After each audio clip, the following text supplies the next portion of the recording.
En agosto de 2011, con nocturnidad y alevosía, PSOE y PP modificaron el artículo 135 de la Constitución española para poner el pago de la deuda por encima de cualquier otro gasto, por encima de las pensiones, del pago de las nóminas de los funcionarios o de cualquier tipo de inversión o gasto social. En febrero de 2012, sin perder mucho el tiempo, el nuevo ministro de Hacienda del Partido Popular, Cristóbal Montoro, creó la Ley de Estabilidad Presupuestaria y Sostenibilidad Financiera, la conocida Ley Montoro. Con esta nueva ley, esa obligación de pagar las deudas por encima de todo se trasladó también a los ayuntamientos.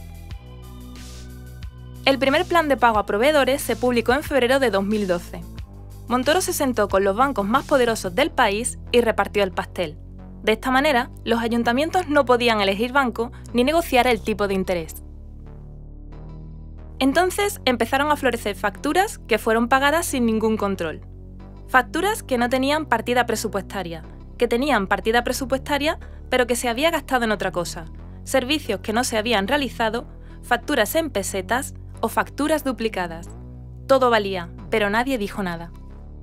Además, al contrario de lo que dijo el gobierno, que vendió esta medida como una salvación para pymes, la gran mayoría de dinero fue para pagar grandes deudas con grandes empresas, constructoras de obra pública que prestaban servicios privatizados, empresas de la electricidad y otros bancos. Pero esto no lo iban a hacer gratis. Aquellos préstamos ICO se hicieron a tipos de interés entre el 5 y el 6% anual cuando el Banco Central Europeo estaba repartiendo dinero al 0,25% para que fluyera el crédito a las empresas y a las familias y que de ese modo se recuperara la economía.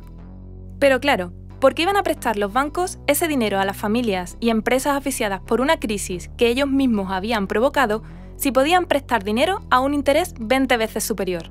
El negocio era redondo.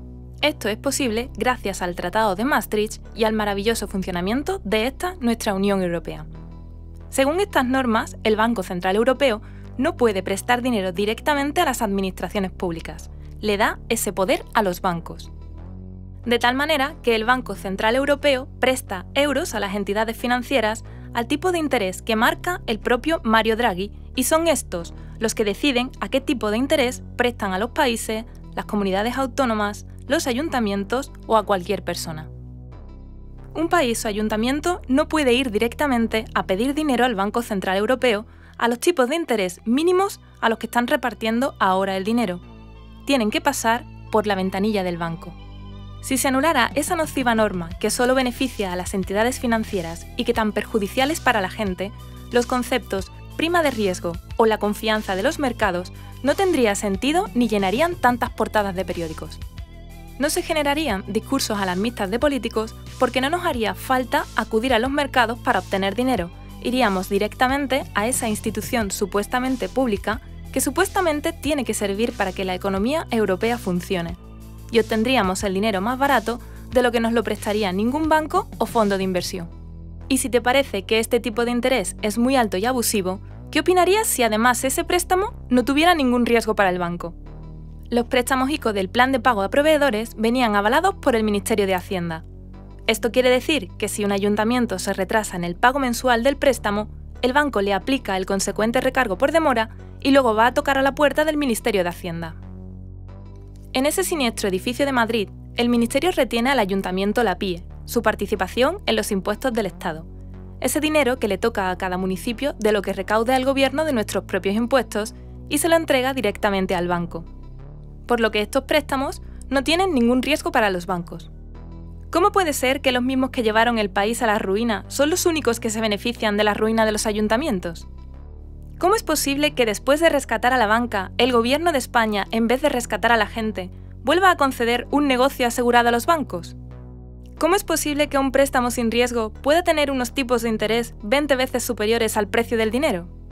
¿Cuánto dinero hemos estado pagando con estos intereses abusivos?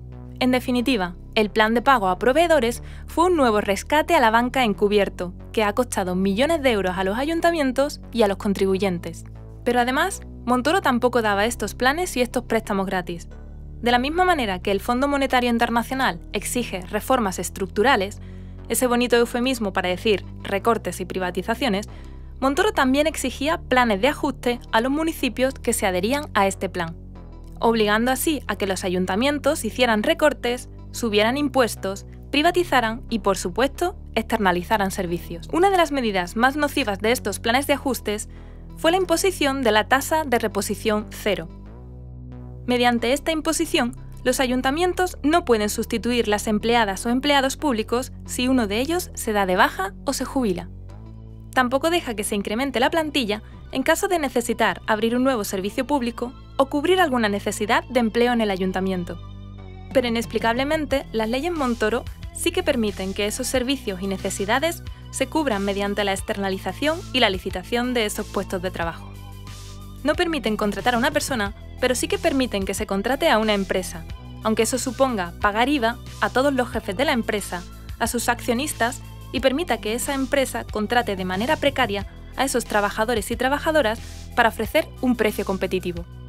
La jugada de esta lógica neoliberal de la tasa de reposición cero es clara. Los ayuntamientos precarizan y empeoran los servicios públicos que deben ofrecer. La ciudadanía protesta por la falta de medios desde lo público y el mal servicio que reciben, creando así un mayor espacio para el dogma neoliberal de lo privado es siempre mejor que lo público, dando continuidad a la privatización y a la externalización de los servicios. Pero la realidad es que ese empeoramiento de los servicios públicos es provocado por la inmensa deuda y por las restricciones impuestas por el Partido Popular para favorecer lo que las empresas privadas llevan años haciendo gracias a su ayuda, expoliar todo lo público.